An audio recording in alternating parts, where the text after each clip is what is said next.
Ito yung isang project natin. Bali ito ay automated steering machine. Bali para maging consistent yung sauce natin lagi, kailangan consistent din yung paghalo.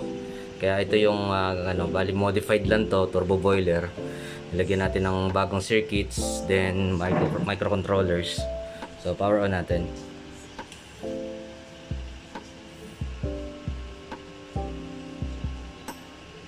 So yan. Ito ay mode. Dito natin maano yung seconds. Ito yung down button. Natin buwasan or taasan.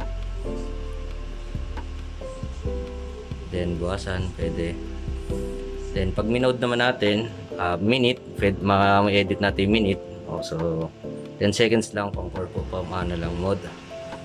Pang demo purposes, pang time, hour. Yun, pwede natin gawing oras. So pagka naset mo na yung time, pwede mo nang i-start. So yun, mag-start din ang paghalo ng ating sauce.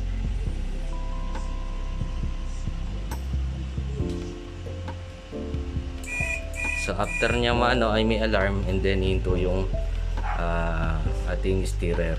So kung naman, may ilalagay tayong sauce, for example, increase lang natin yung seconds. Gawin natin, let's say 20. Yan. Yan, start natin. Let's say may add tayo sa sa ating sauce. Pag inangat natin, kusang mamatayan. Natin ulit.